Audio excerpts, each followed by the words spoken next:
हर हर Mahadev.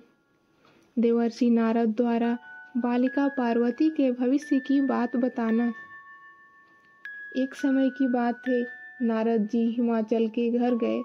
Giriraj Himalayan उन्हें प्रणाम करके उनकी पूजा की और अपनी पुत्री को बुलाकर उनके चरणों में प्रणाम कराया और नारद जी से निवेदन किया कि मेरी पुत्री की जन्म कुंडली में जो गुण दोष हो उन्हें बताइए।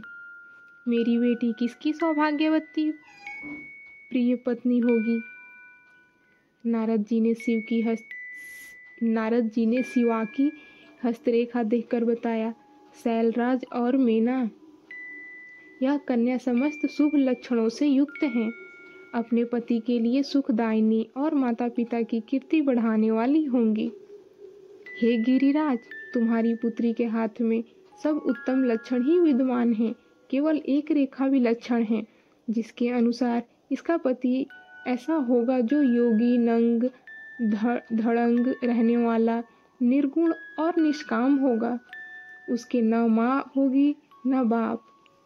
उसको मान सम्मान का भी कोई ख्याल नहीं रहेगा।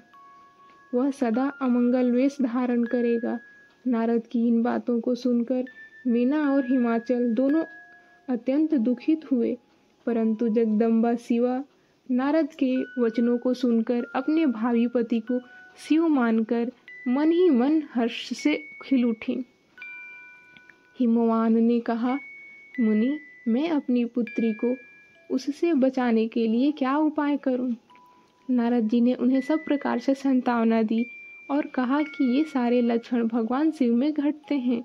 तुम्हें यह कन्या भगवान शंकर के सिवा दूसरे किसी को नहीं देनी चाहिए।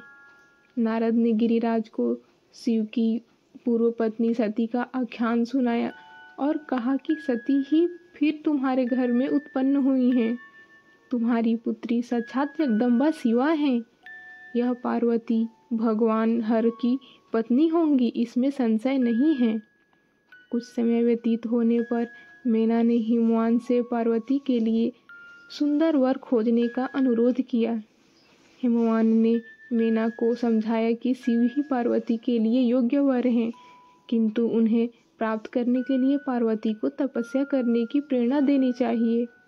हिमवान की बात से संतुष्ट होकर मीना पार्वती के पास गई, किंतु वह तपस्या की बात पार्वती से कहने में संकोच करने लगी। उसी समय पार्वती ने स्वयं अपने एक स्वप्न की बात माता से बताई और कहा कि आज स्वप्न में एक दयालु तपस्वी ब्राह्मण ने मुझे शिव को प्राप्त करने के लिए उत्तम तपस्या करने का उपदेश दिया है।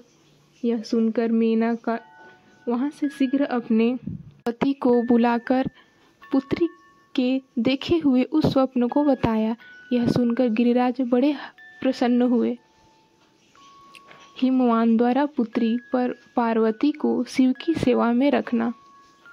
ब्रह्मा जी बोले, हिमालय की वह लोक पूजित पुत्री पार्वती उनके घर में बढ़ती हुई 8 वर्ष की हो गई। उसी समय शंभु ने अपने मन को एकाग्र करने के लिए हिमालय के गंगावतार नामक उत्तम शिखर पर तपस्या आरंभ की। इसके तदंतर गिरिराज हर्षित होकर अपनी पुत्री के साथ भगवान हर के समीप गए और शंभु से प्रार्थना की कि मेरी पुत्री आपकी सेवा करने के लिए बड़ी उत्सुक है, इसलिए आप अपनी सेवा के लिए इसे आज्ञा दीजिए। शंभु बोले, हे शैलराज, वेदों के पारगामी विद्वानों ने स्त्री को माया रूपा कहा है। उसमें भी विशेष रूप से युवती स्त्री तो तपस्वियों के लिए विघ्नकारिणी होती हैं। उनके संग से शीघ्र ही विषय वासना उत्पन्न हो जाती है, वैराग्य नष्ट हो जाता है। इसलिए हे शैल, तपस्वियों को स्त्रियों का संग नहीं रहना चाहिए।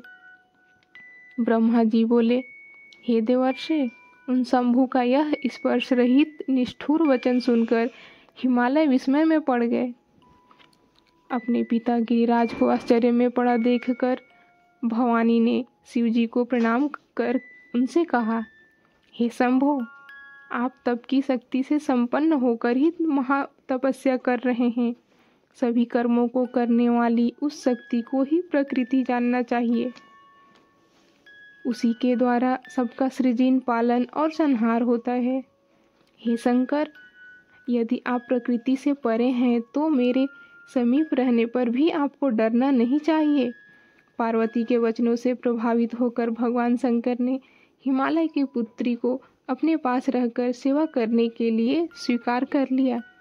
भगवती पार्वती शिव की सेवा में पूर्ण रूप से तत्पर हो गईं और महायोगी ईश्वर भगवान शिव शीघ्र ही अपने ध्यान में निमग्न हो गए। हर हर महादेव।